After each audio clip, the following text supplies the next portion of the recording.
பதித்த உத்திரங்கள், உத்திரம் முழுதும் சித்திரங்கள், சத்தினம் பதித்த உத்திரங்கள், உத்திரம் முழுதும் சித்திரங்கள். ஓம் சாந்தி.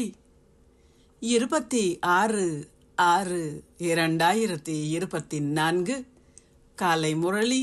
ஓம் சாந்தி. பாப் தாதா, மதுவனம். சாராம்சம். இனிய குழந்தைகளே, தூய்மையாக்குபவராகிய தந்தையின் குழந்தைகள் ஆகியுள்ள உங்கள் பல மில்லியன் மடங்கு பாக்கியத்தின் போதையில் எப்பொழுதும் நிலைத்திருங்கள். நாங்கள் அவரிடமிருந்து எல்லையற்ற சந்தோஷம் என்ற ஆஸ்தியை பெறுகின்றோம். கேள்வி: குழந்தைகளாகிய நீங்கள் ஏன் எந்த சமயத்தின் மீதும் விருப்பமின்மையோ அல்லது வெறுப்பையோ கொண்டிருக்க முடியாது? பதில்: ஏனெனில் உங்களுக்கு விதையையும் விருட்சத்தையும் தெரியும். இது மனித உலக எல்லையற்ற விருட்சம் என்பது உங்களுக்கு தெரியும். அதில் ஒவ்வொருவரும் தத்தமது சொந்த பாகத்தை கொண்டிருக்கின்றார்கள். ஒரு நாடகத்தில் நடிகர்கள் ஒருவர் மீது ஒருவர் வெறுப்பு கொண்டிருப்பதில்லை. எந்த நாடகத்தில் நீங்கள் கதாநாயகி பாகங்களை கொண்டிருக்கின்றீர்கள் என்பது உங்களுக்கு தெரியும்.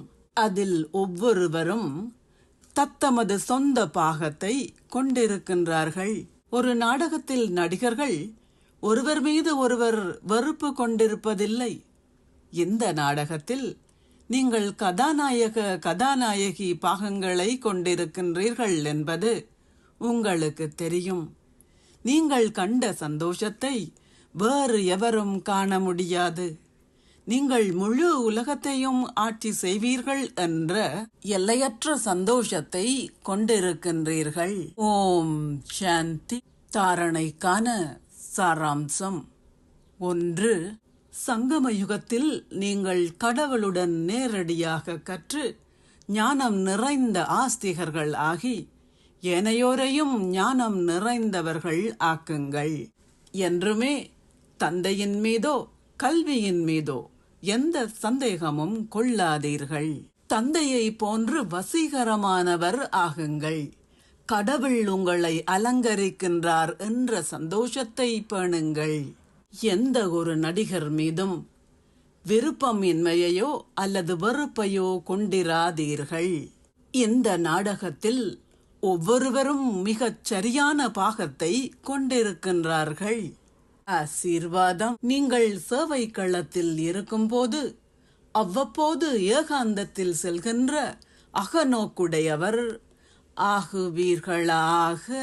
மௌன சக்தியுடன் பரிசோதனை செய்வதற்கு அகநோக்கில் இருப்பதும் ஏகாந்தமாக இருப்பதும் அவசியமாகும். சில குழந்தைகளுக்கு சேவைக்கான செயற்பாடுகளும் பேச்சு சக்தியால் சேவை செய்வதும் அதிகரித்திருப்பதனால் அகநோக்கு ஸ்திதியை அனுபவம் செய்வதற்கு அல்லது ஏகாந்தமாக இருப்பதற்கு தமக்கு நேரம் இல்லை என சொல்கின்றார்கள். எவ்வாறாயினும் இதற்காக அரை மணி நேரம் அல்லது 1 மணி நேரம் எடுப்பதற்கு பதிலாக அவ்வப்போது சிறிதளவு நேரத்தை ஒதுக்குங்கள். அப்போது உங்களின் ஸ்திதியானது சக்தி நிறைந்ததாக ஆகும். ஸ்லோகம். பிராமண வாழ்க்கையில் போராடுவதற்கு பதிலாக அதை மகிழ்ச்சியாக கொண்டாடுங்கள். அப்போது கஷ்டமான எதுவும் இலேசாகிவிடும். ஓம் சாந்தி. நன்றிகள் பாபா.